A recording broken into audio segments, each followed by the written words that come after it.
Greetings smartwatch fans sa mga nag-request na i-compare daw natin ang T900 Pro Max GL sa ating T900 Pro Max L. Ito na po yung video. So sa video na ito, sa video demo, ipapakita natin yung pagkakaiba ng GL at L model when it comes sa design as well as sa features na offered sa smartwatch. So, sa mga nag-request, comment lang sa baba. And, kung may mga additional pa kayong request, comment din sa baba. And of course, kung hindi pa kayo naka-subscribe, subscribe na, like, and share natin ang ating nag-iisang Smartwatch Pinoy TV. Okay, so start tayo. Compare na natin ang T900 Pro Max GL sa T900 Pro Max L. Napapansin nyo, iba na yung strap ng Max GL natin. So, nilagyan natin ng third-party strap. Pero yung strap na kasama dito ay gray in color na parang ganito pa rin. Okay, sporty strap. Anyways, ito sa packaging, magkapareho. So, Series 9 smartwatch, kaya lang medyo mas premium yung dating ng GL compared sa ating Max L.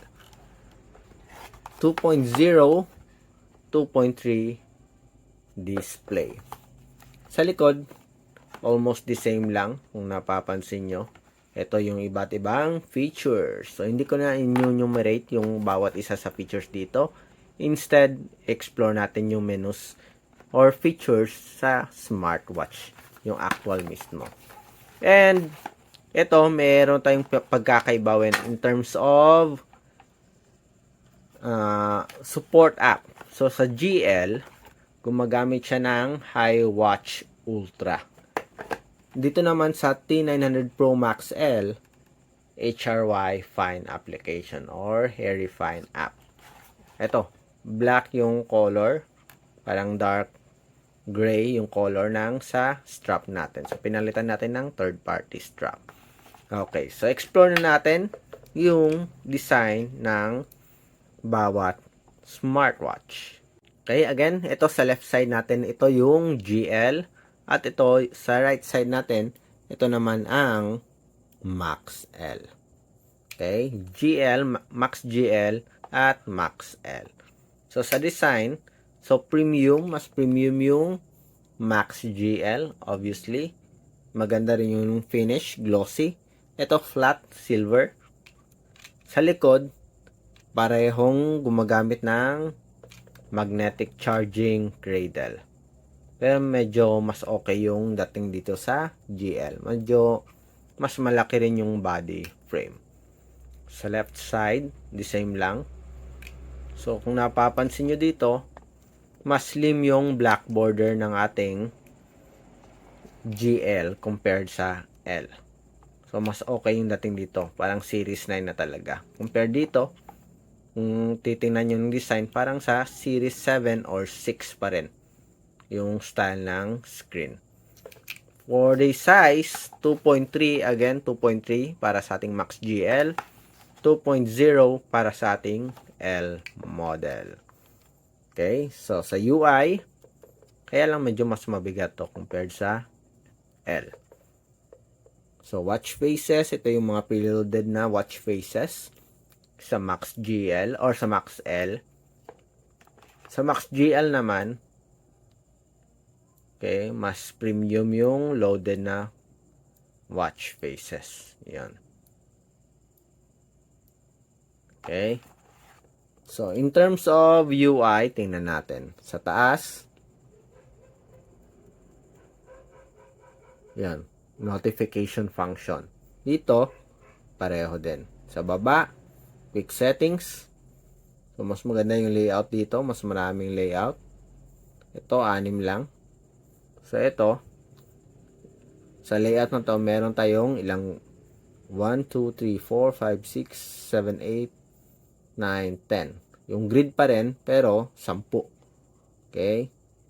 Ito naman sa menu style. 1, 2, 3, 4, apat tayo dito sa Max GL or sa Max L. Pero sa GL, meron tayong 7 na style, menu style. Okay, so ito hindi nyo nakikita yung design or layout ng menu. Ito, alam nyo na kagad. Okay, babalikan ulit natin yung home screen. Sa kabila, so merong split screen para sa L natin. Sa GL naman, merong whole page ng common applications. Okay, sa left side o sa right side, watch faces dito sa L, samantalang sa Max GL, iba't ibang cards. Yun. Okay, so more on yung makabago yung layout ng GL compared sa L. Usually ito kasi yung traditional look ng mga Series 7 or 6 when it comes to sa UI design.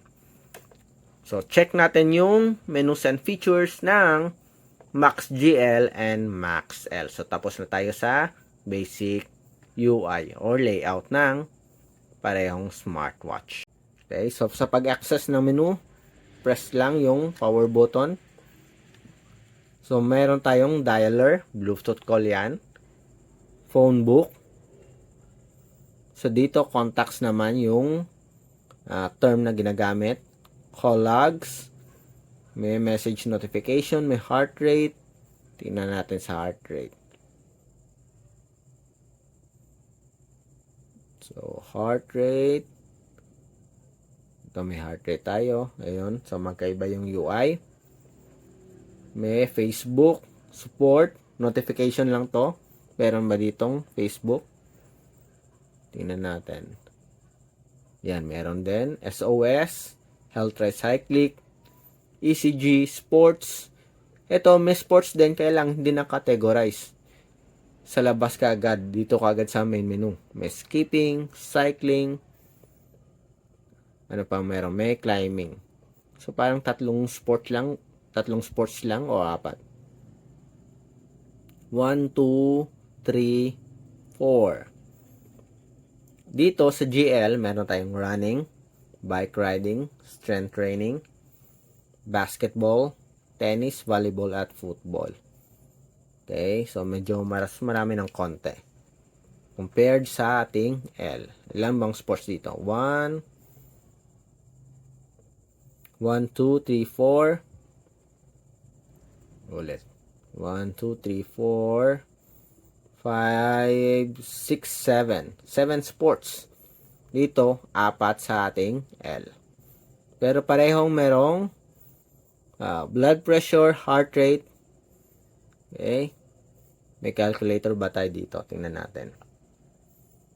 Music control, weather. Yes, may calculator din. May sleep monitoring. May Siri support. Menu style. Almost the same lang yung feature offering. Kaya lang ito, may ECG, may blood sugar para sa health. Okay, saan yung settings? Ayan. QR code, settings, more. So, hand light, about, Siri, set language, backlight time. Yan. Okay, so basic UI o basic features pareho. Yung sa Max GL at sa Max L. Medyo marami lang ng konti yung sa Max GL. Lalo na sa sports function. Pero mga offered na features, yung additional features, almost the same lang. Yung sa health, mas marami yung sa Max GL kasi meron siyang ECG at merong blood sugar. Pero hindi natin sure kung accurate nga ba o hindi. Baka nga pang hikayat lang para bumili tayo nito. Pero in terms of accuracy, baka wala rin. May games, snake. May blood sugar. Tingnan nga natin sa heart rate. Demo natin. Saan yung heart rate natin? Ayun. Okay, check natin. Interesado ako makita yung sa heart rate.